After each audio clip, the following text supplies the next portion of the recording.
Buenas noches, sean bienvenidos y bienvenidas a Conversaciones en Casa, un espacio de Capital Sistema de Comunicación Pública que busca reflexionar acerca de las inmensas implicaciones de la situación de pandemia por COVID-19 que estamos viviendo.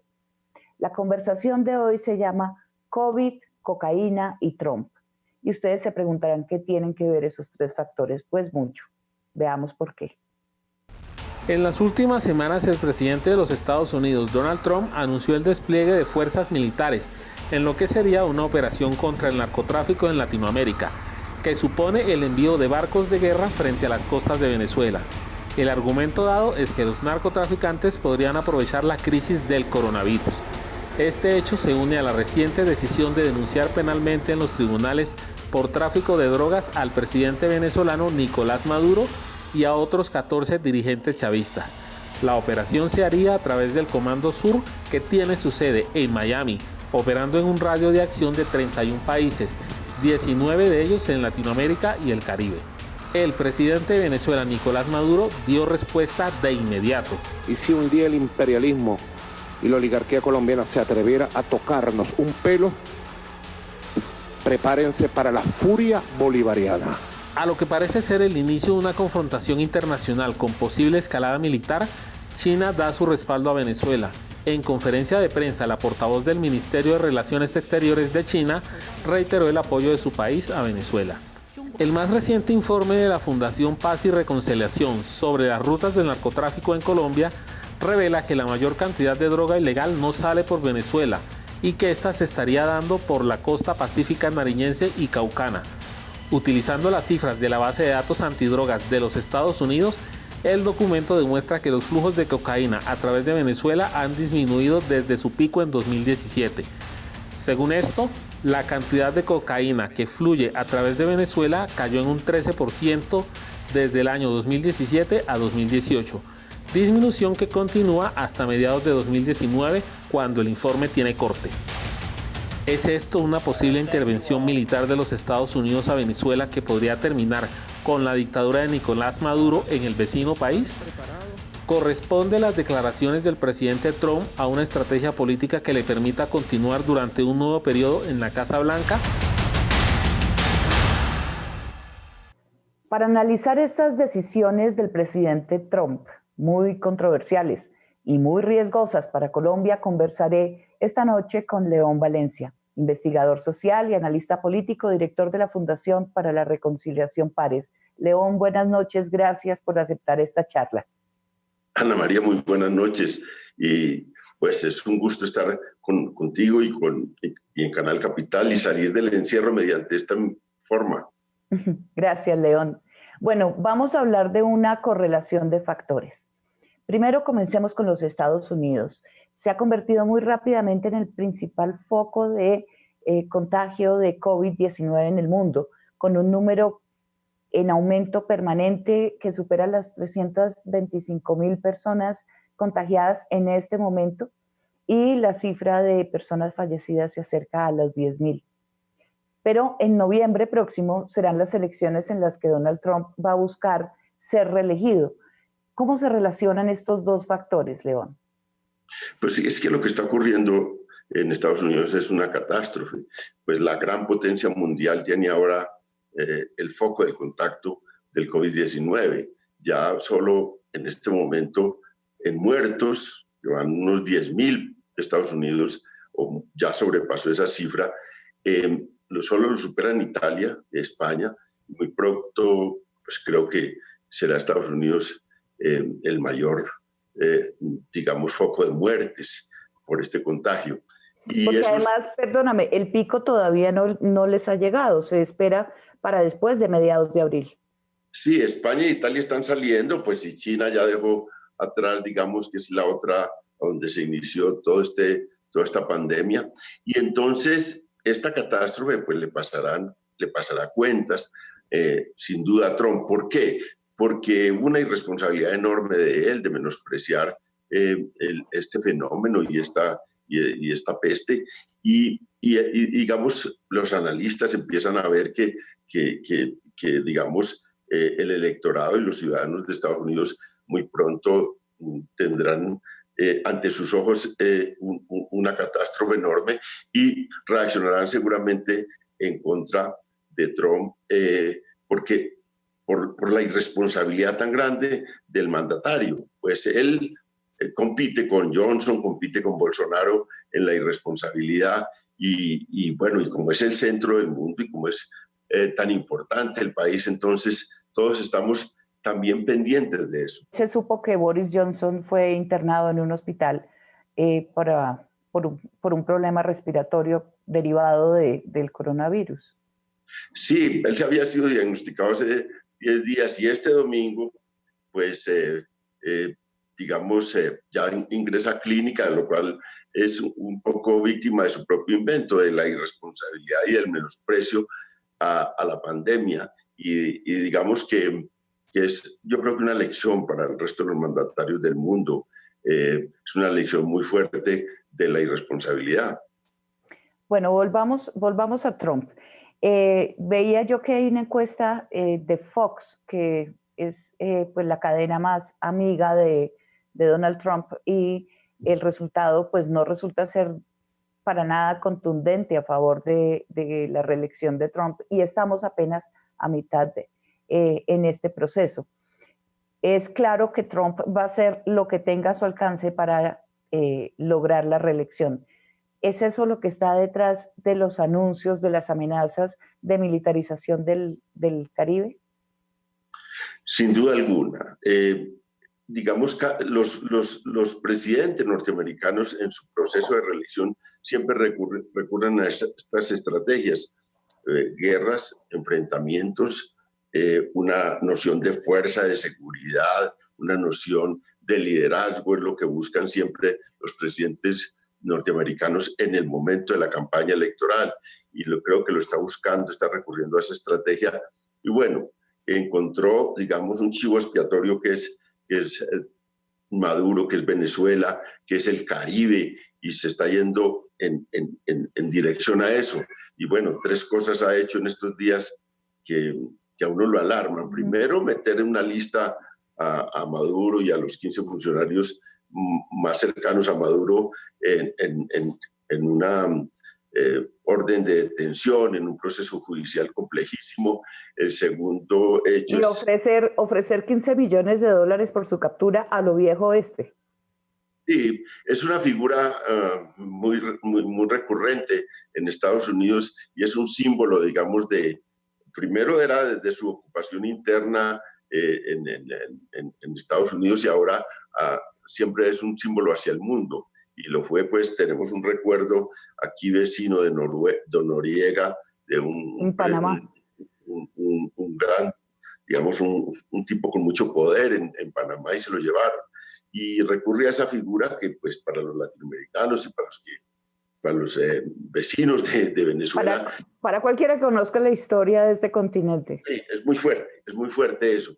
Y ahora un traslado de barcos y de flota naval hacia el Caribe, la militarización de una zona con un argumento que es el narcotráfico. Y entonces ahí viene toda, digamos, es el mismo argumento además que utilizaron con Noriega. Y ahí viene, digamos, pues el sesgo del argumento, porque pues sí hay rutas de narcotráfico en el Caribe, sin duda, y fue pionero de las rutas el Caribe, tanto de la marihuana como de la cocaína. Pero ahora no es el centro, digamos.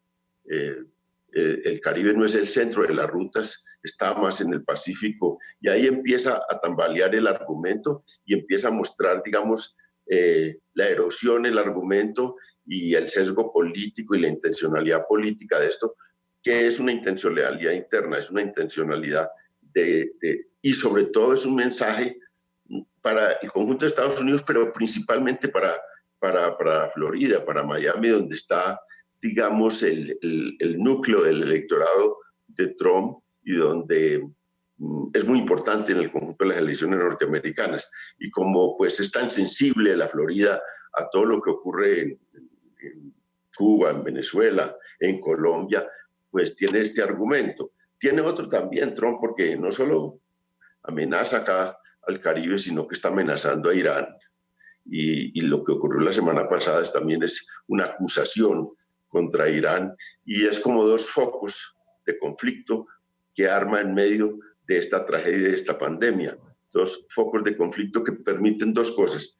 Primero, pues, distraer la atención del pueblo norteamericano sobre lo que está ocurriendo en su territorio y por otro lado, pues tomar, digamos, un hilo de actividad en estos meses que la irá escalando según le vaya yendo internamente y según vaya creciendo también la crisis por la pandemia. Claro, León, pero a esos movimientos de los Estados Unidos ya han saltado China, Rusia, que digamos que más que aliados de Venezuela es que Venezuela tiene una deuda muy grande con ellos como para que ellos se queden callados y dejen pasar su deuda, pero también la Unión Europea. Es decir, es un poco el juego de siempre de los presidentes norteamericanos de jugar a la guerra como aliciente, digamos, de su electorado, pero en esta situación, ¿será que se le voltean las cartas? ¿Que el mundo se opone a esta situación, a este despropósito que está cometiendo? Pues Ana María, realmente estamos ante un problema enorme. No se puede menospreciar lo que está ocurriendo. El juego político mundial es complejo y ahora Estados Unidos no está solo.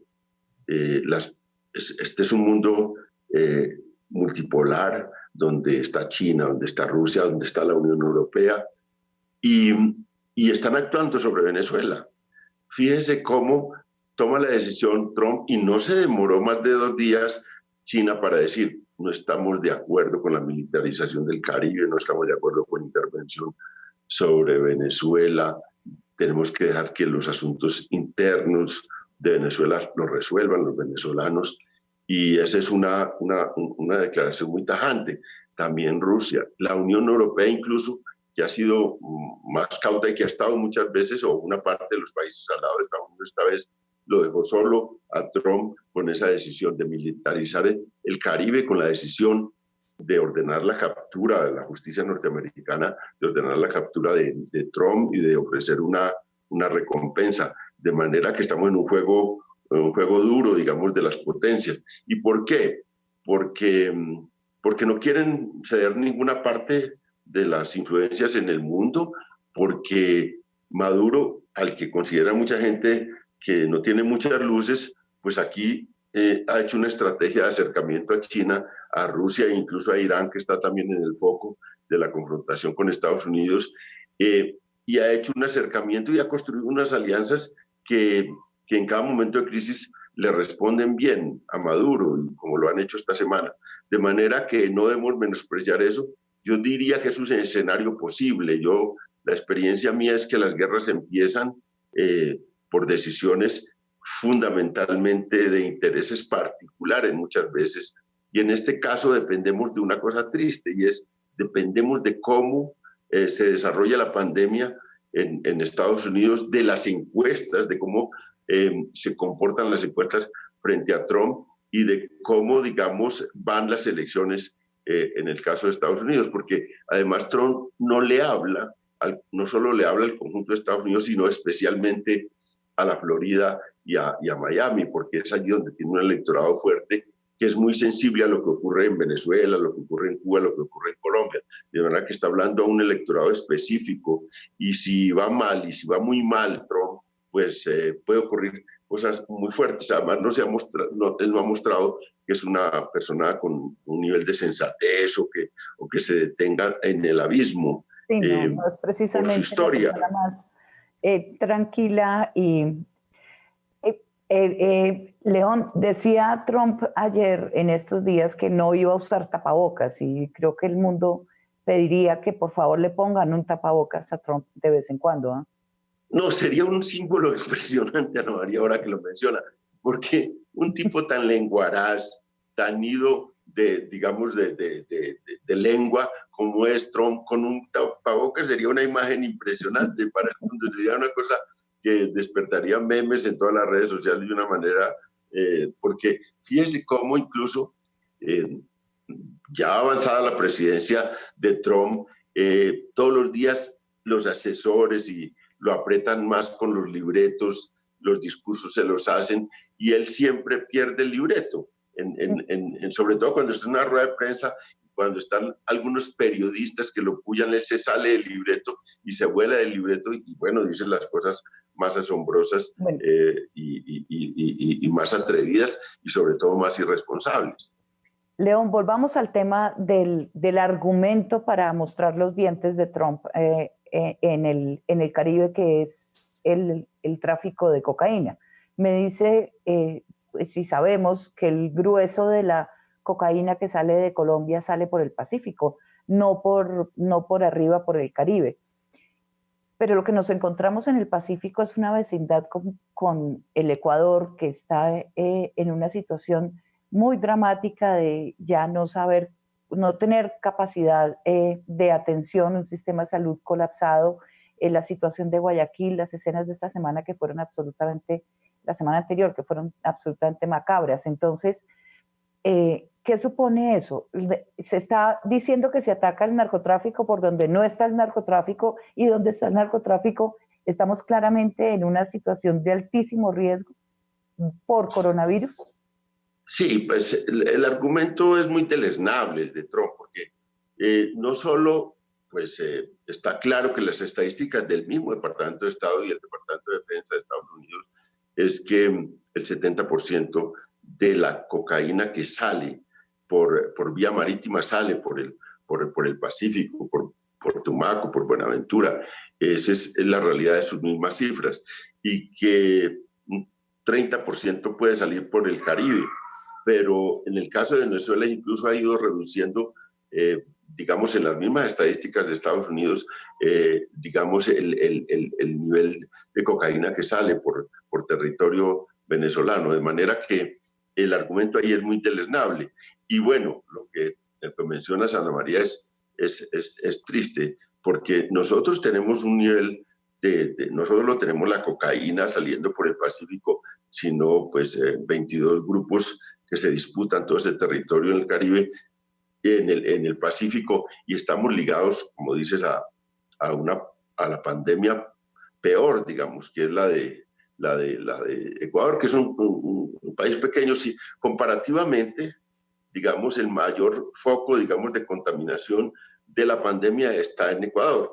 El más grande está pues en Brasil, pero Brasil va para 500 muertos, está en 500 muertos, pero es un territorio enorme y una población enorme. En cambio, Ecuador ya está en 130, 140 muertos y es un territorio y un grupo de habitantes mucho más pequeño. Ahí estamos en ese juego. También realmente la información que nosotros tenemos, en el caso de la Fundación Paz y Reconciliación de territorio, es que los controles del flujo de personas que entran por Buenaventura o que salen por Buenaventura, por Tumaco, es pues incontrolable, no se tiene ninguna idea. Y ya ayer no hay. La alcaldesa de Tumaco ha advertido que no tiene ninguna posibilidad de controlar. Primero, no tiene cómo atender, no tiene UCIs, pero además no tiene cómo controlar la frontera. Digamos, el comercio ilegal no para, y ese tránsito sí no lo para nadie. Y digamos que la cocaína y el tráfico de drogas se intensifica y claro, eso no va solo, ni llega ni entra solo el dinero que viene por este negocio. El negocio está fluyendo enormemente y con él fluyen las personas que entran y salen y van a Centroamérica y van a Estados Unidos, que es donde va la droga. De manera que no es que la droga se vaya sola allá, la droga va con gente y trae gente. Y eso es lo que está ocurriendo. De manera que en unos días ya empezó a haber, ya hay una alarma enorme en Buenaventura con posibles muertes, digamos que todavía no son oficiales. Nosotros tenemos información de que no hay mucha información oficial, pero muertes por eso y contagios, digamos, cada vez más grandes en Buenaventura y en Tumaco, por la información que nosotros tenemos.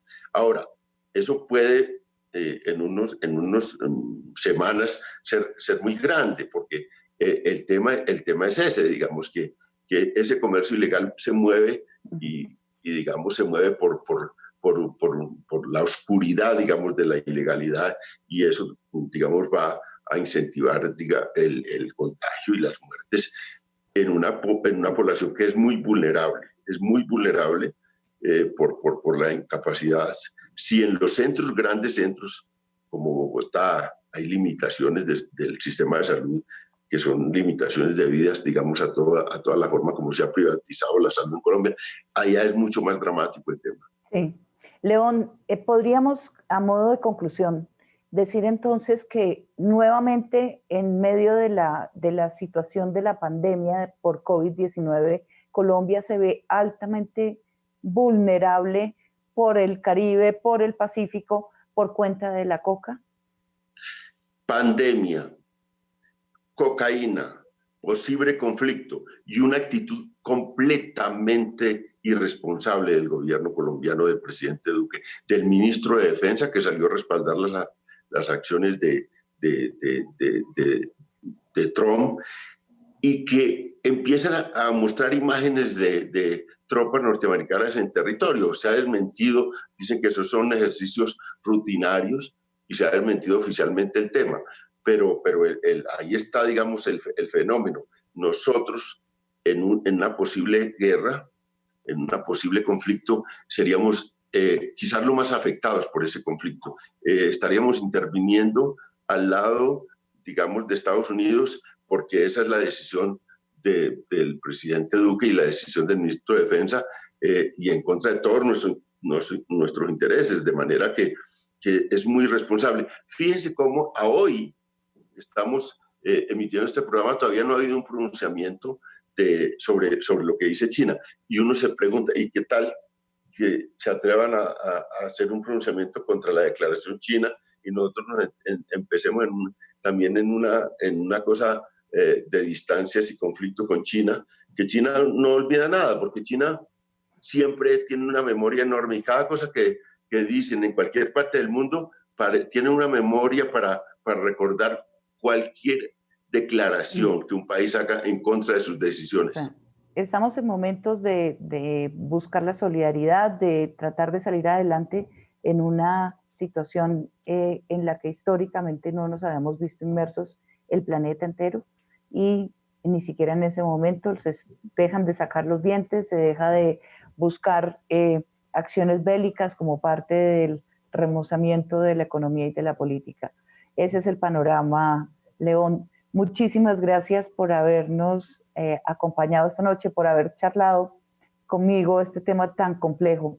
Esperamos que para la teleaudiencia haya sido un pasón para darnos cuenta de lo complejo que es las circunstancias en este momento. Con mucho gusto, María. Bueno, muchas gracias y nos vemos mañana en una nueva conversación acerca de otro aspecto de los efectos de la pandemia del COVID-19 sobre la vida de todas las personas. Cuídense, quédense en casa. Buenas noches.